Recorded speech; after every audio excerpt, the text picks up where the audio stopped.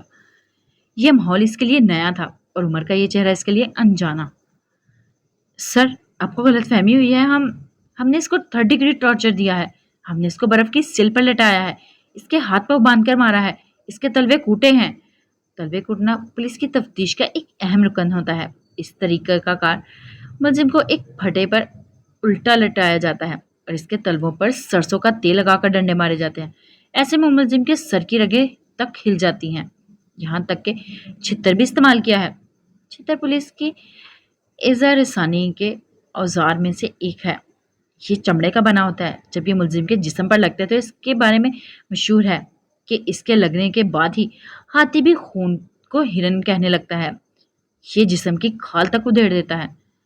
لیکن یہ کچھ نہیں بتا رہا سر، میرا یقین کریں، میں آپ کا وفادار ہوں۔ وہ اپنی صفائی دینے کی ہر ممکن کوشش کر رہا تھا۔ ندیم اسی طرح کھڑا رہا، بے نیاز اور بے پرواہ۔ عمر نے بلند آواز میں 2 سپاہیوں کو آواز دے کر اندر بلایا تھا۔ دونوں دوڑے چلے آئے۔ عمر نے ان کی طرف نہیں دیکھا، وہ عظیم کو دیکھ رہا تھا۔ سیف اللہ، اس نے ایک اہلکار کو دیکھتے ہوئے کہنا شروع کیا، تم پہ کیس بن رہا ہے۔ تم نے ندیم کو جو چھتر مارا ہے، اس کی وجہ سے اس کے ساتھ کئی نجی مسائل ہو گئے ہیں۔ تمہیں سسپینڈ کر رہا ہوں۔ اہلکار ہونکو کی طرح سے دیکھے گا۔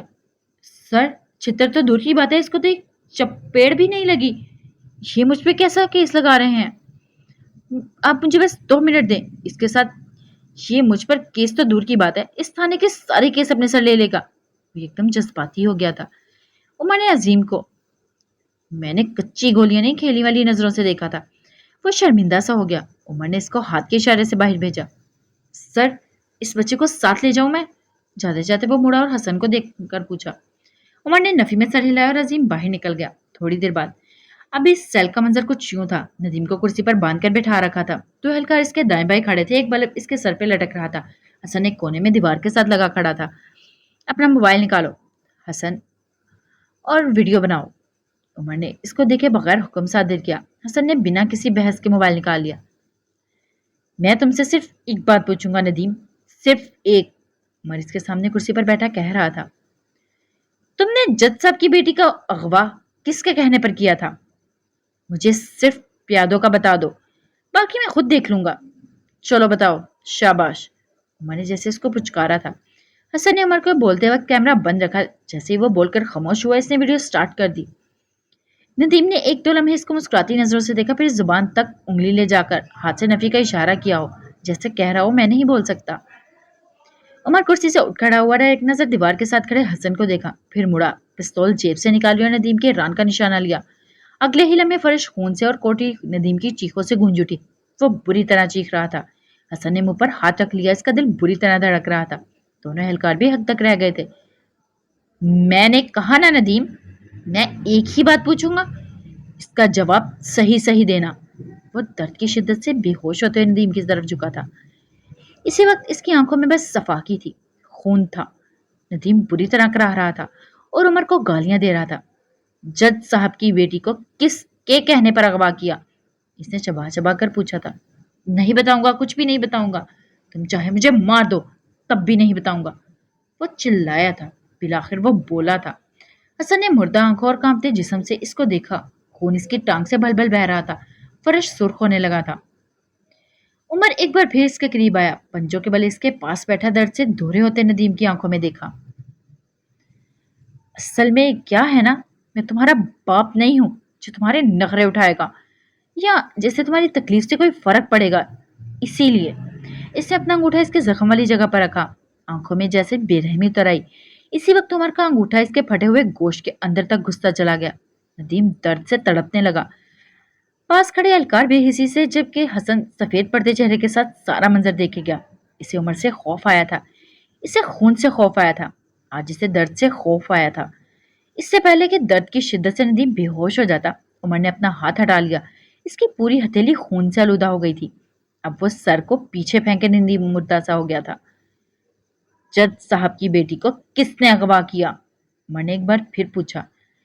یہ درد یہ درد میرے لیے، وہ درد کی شدت سے بمشکل بول رہا تھا۔ درد میرے لیے کچھ حیثیت نہیں رکھتا۔ میرے لیے درد وہ ہوگا جب میں تمہیں سچ بتا دوں گا۔ اپنی محبت کی آنکھوں میں اپنے لیے نفرت دیکھوں گا۔ وہ اٹک اٹک اٹک کہہ رہا تھا۔ بھول جاؤ عمر حیات، بھول جاؤ کہ میں کچھ بتاؤں گا۔ میری لاش کے ٹکڑے ٹکڑے بھی کر دو تب بھی نہیں بتاؤں گا۔ اس کی آنکھیں بند ہونے لگی تھی جب عمر کی آنکھ کے اشارے پر اس کے سر پر یک ٹھنڈا پانی ڈالا گیا۔ Just leave him. He don't know anything. He's bleeding. Leave him, please. حسن کی معصوم آواز پر عمر نے مڑ کر دیکھا۔ اس کی آنکھوں میں اپنے دشمن کے لیے ترہم تھا۔ وہ ایک بچہ تھا اور عمر اسے کہاں لے آیا تھا۔ اسے بے اختیار خود سے نفرت ہوئی، لیکن اگلے ہی پل اس کے تاثرات سخت ہو گئے۔ تم جانا چاہتے ہو تو چلے جاؤ، لیکن ایک بات یاد رکھنا، اگر یہ اس رات وہ سب کچھ نہ کرتا تو تمہارا باپ نہیں مرتا۔ کہ تم اپنے باپ کی لاش بھول گئے ہو؟ وہ جانتا تھا اس کے باپ کی لاش کا منظر اس کا سب سے بڑا غم اور سب سے بڑا صدمہ تھا۔ حسن خاموش ہو گیا۔ اب کہ اس کی آنکھوں میں ترہم ختم ہو گیا، عمر ایک بار پھر ندیم کی طرف مڑا۔ پھر ایک دم اس کے ذہن میں کچھ کلک ہوا۔ وہ واپس آ کر اپنی کرسی پر بیٹھا، اپنا موبائل اٹھایا اور اسے پر کچھ تصویر چلا کر ندیم کے چہرے کے آگے کی۔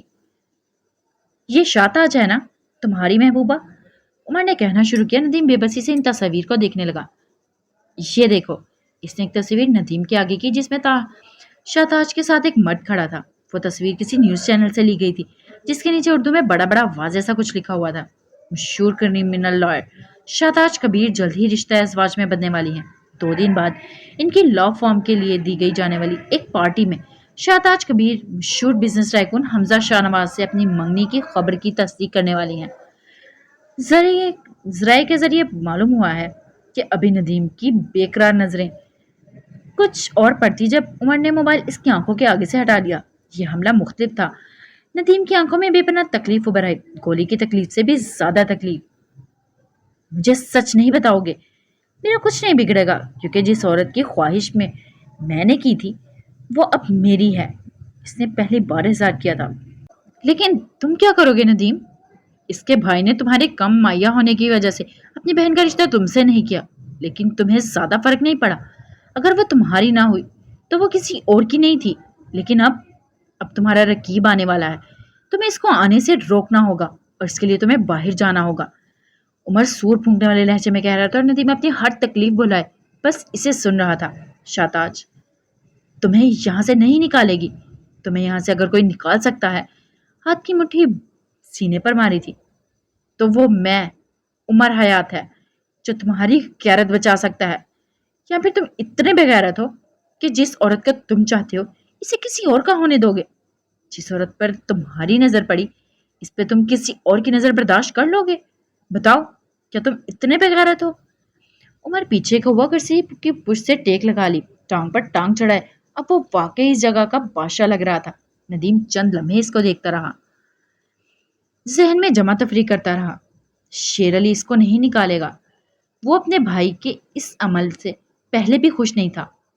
ریسٹورنٹ کی CCTV فوٹیج میں بھی وہ اس پہ اسی وجہ سے چلا رہا تھا۔ وہ اپنے بھائی کو آخری بار اس کام سے باز رکھنے آیا تھا۔ اس کے تعلقات نہیں تھے، وہ بس کام کرتا تھا۔ ساری ڈیل، سارے معاہدے اس کا بھائی کرتا تھا، سو اس کے لیے کوئی نہیں آئے گا۔ شاتاج وہ جس کی محبت میں اس نے خود کو غیر محفوظ کر دیا، وہ جس کے لیے اس نے اپنے بھائی کو چھوڑ دیا، جس کے لیے اپنے قد سے بڑے دشمن سے دشمنی بٹھا لی، آج وہ اس کی محبت کا یہ صلہ دے رہی تھی۔ وہ ان مردوں میں تھا جو عورت سے محبت کا دعویٰ تو کر لیتے ہیں لیکن ان پر اعتبار کو اپنی بے عزتی سمجھتے ہیں۔ میرے یہاں سے نکلنے کی کیا قیمت ہے؟ اب کس کی آواز صاف تھی۔ گولی لگنے کا درد کہیں دور جا سویا تھا، دل ٹوٹنے کا درد زیادہ بڑا تھا۔ اس انسان کا نام جس نے تمہیں حکم دیا؟ شاتاج وہ بے لچک لہجے میں بولا۔ وجہ؟